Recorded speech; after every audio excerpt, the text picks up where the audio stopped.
जय श्री कृष्ण। आप सभी का आपके अपने YouTube चैनल धार्मिक बातचीत पर हार्दिक स्वागत है। दोस्तों, पिछले वीडियो में हमने गौरी व्रत महात्म्य का पहले अध्याय का रसपान किया था, जिसमें हमने पर्वतों के राजा हिमवान और उनके बड़े सुंदर अंग वाली स्त्री मेनका का दोनों उनकी संतान न होने के कारण अत्यंत दुखी थे। फिर उन्होंने भगवान विष्णु की ज्येष्ठ मास में सच्ची श्रद्धा से कथा और भक्ति करने से उनके महान तेजस्वी पुत्र मेनक उत्पन्न हुए। तो दोस्तों, इस कथा का रसपान हमने पिछली वीडियो में कर दिया।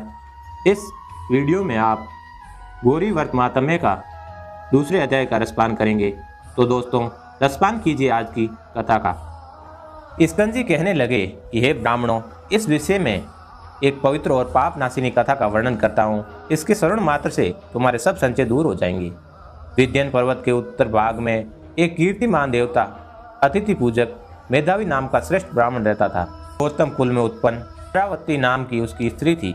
वह स्त्री पतिव्रत धर्म में परायण और पति सेवा में तत्पर रहा करती थी तथा ग्रह क्रम में लीन सदा प्रिय वचन बोलने वाली थी।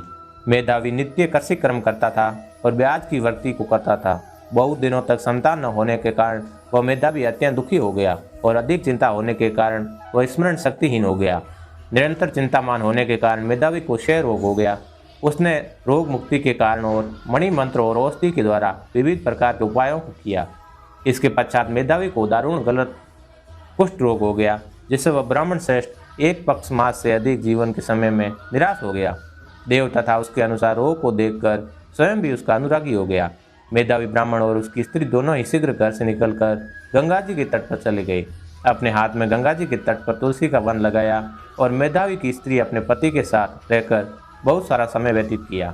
जब सब पापों का नाशक ज्येष्ठ मास आया और ज्येष्ठ मास के नियम व्रत करने से नारद ऋषि वहाँ स्वयं स्वेच्छा से आए, तब विधिवत नारद ऋषि को प्रणाम करके यथाविधि उसका पूजन किया तथा समग्र शोक मोह के कारण को भी निवेदन किया। शोक का कारण सुनकर प्रसन्नतात्मक नारद जी उसकी स्त्री से अत्यंत हितकर वचन बोले कि हे बाले, पूर्व जन्म में इस ब्राह्मण ने मद से उदत होकर ज्येष्ठ मास के महात्म्य का अपमान किया था। इसी पाप से मेधावी पीड़ित हो गया है। इसमें संचय नहीं है। तुम इस पाप दोष से निवारण ज्येष्ठ मास में व्रत करो, जो कि सुख सौभाग्य को देने वाला और गौरी नाम से विख्यात है। इस प्रकार नारद ऋषि के कहने पर दूरदर्शिनी ब्राह्मण पत्नी चंद्रावती ने व्रत को स्वीकार कर नारद जी का पूजन किया और उपदेशक नारद जी के चले जाने पर सुश्रोणी चंद्रावती ने पृथ्वी पर नारद मुनि के कथा अनुसार भक्ति युक्त चित्त से व्रत को किया और व्रत के अनुष्ठान मात्र से मेधावी ब्राह्मणों ने श्रेष्ठ हो गया। उसके पश्चात श्रेष्ठ उद्यापन कर्म कर ब्राह्मणों का पूजन किया और उनको तृप्त कर दिया। धन और अनेकों गोधन देकर अनेक विधि से पायस आदि से बहुत से ब्राह्मणों को भोजन कराया और स्त्री तथा बांधुओं सहित व्रत का पालना करके अपने घर आया। उस मेधावी के घर आने पर पूर्ववासियों ने महान उत्सव मनाया। उस उत्सव में एकत्रित शुद्ध पूर्ववासियों के पूछने पर मेधावी ने सब समाचार कह सुनाया। उस समय उस महात्म्य के श्रवण से सब विस्मित हो गए और दूसरे वर्ष के आने पर दोनों ने पुत्र के निमित्त व्रत किया। व्रत के प्रभाव से दूसरा कामदेव के समान पुत्र उत्पन्न हुआ। मेधावी ने शीघ्र जात कर्म कराकर हजारों गौों का दान दिया। ब्राह्मणों को धन वस्त्र अलंकारित बहुत सा धन दिया। ये देखकर विश्वस्त उन पूर्ववासियों ने भी व्रत किया और व्रत के प्रभाव से समस्त पूर्ववासी मानसिक चिंता व शरीर रोग से रहित होकर सुखी हो गए। उसी दिन से इस व्रत की बहुत ही प्रसिद्धि हुई। प्रथम इस व्रत को समर्थ श्री शिवजी ने पार्वती से कहा और मैंने परम श्रेष्ठ व्रत रहस्य को संक्षेप में तुम लोगों से कहा। श्री स्कंद जी के वचनों को सुनकर सब ऋषि प्रसन्न हो गए और स्कंद जी से पुष्प वृष्टि करने लगे और जीवित रहो ये आशीर्वाद देने लगे।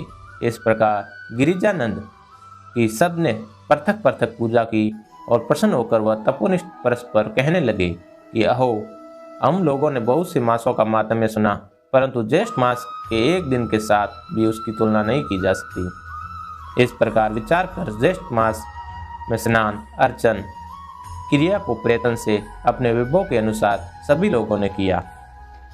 हरे कृष्णा। आज का अध्याय समाप्त हुआ।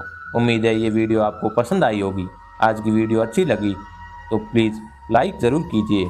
और आज जितने भी भक्त इन कथाओं को सुन रहे हैं, आपको ये सारी कथाएं अंतिम अध्याय तक ज़रूर सुननी चाहिए, तभी इन कथाओं को सुनने का पुण्य प्राप्त होता है।